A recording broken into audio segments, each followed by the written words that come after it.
The third gender is a classification given from different cultures and regions to group a person when they are ambiguous to gender, meaning that the person is not only male or female. In order to understand third gender, it is important to understand what the definitions of sex and gender are, as well as other terms. Sex is the biological identification given at birth, which depends on the person's genitalia, while gender is the cultural identity, which can differ from region to region. Other terms are intersex, also known as hermaphrodite, transgender, and transvestite. Intersex is when a person has both female and male reproductive organs in their body. Transgender is when a male or female switches his or her gender identity, while transvestite is someone who dresses of a different gender. In the regions China, India, and the Zuni culture, the third gendered people function as being the foundation of their society.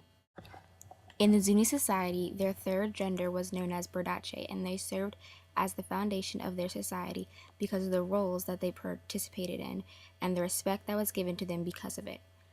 A Berdache was a man that took on women's roles in dress. The boy made the decision to become a Berdache at a young age, and when puberty starts, the boy started wearing women's dress.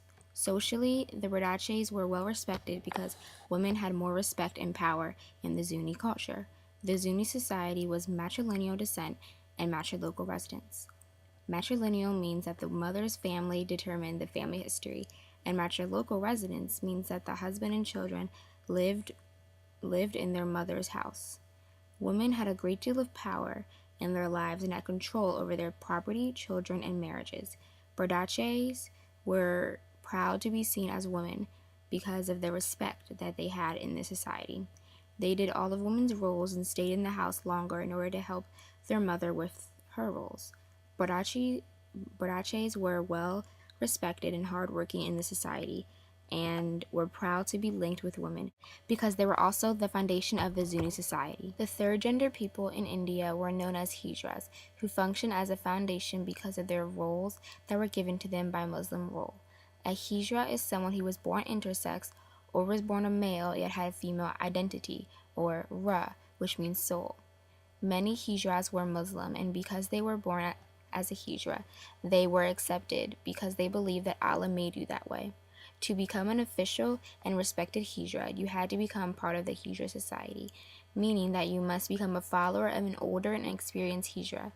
The most respected Hijras were the ones that were intersex or Nirvans. Nirvans were Hijras who underwent a sacred castration that makes you not male or female. Muslim rulers used the Nirvans as servants and guards of the women quadrants of the kingdom. Hijras always had a big influence and high roles that were associated with the government, which is why they function as the foundation of the society. The third gendered group of Imperial China, the eunuchs, functioned as the foundation of the society because of their connective roles with the government. Eunuchs were men who believed to be sexually incompetent by castration. Eunuchs had many different roles that varied from the theater to roles that were given to them by the palace. After castration of young eunuchs, many would become famous opera singers because of their male soprano voices.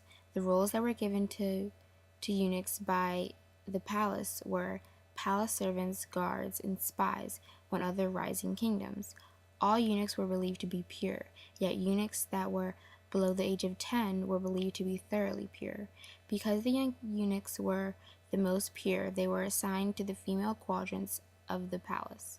Some of the palace eunuchs could become lamas priests, which were special priests that were only for the women.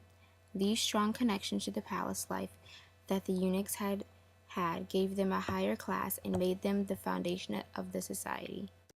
The Radachis from Zuni culture, the Hijras from India, and the eunuchs from Imperial China were all third genders and had connections with the highest class or respect in their societies, making them the foundations of their society.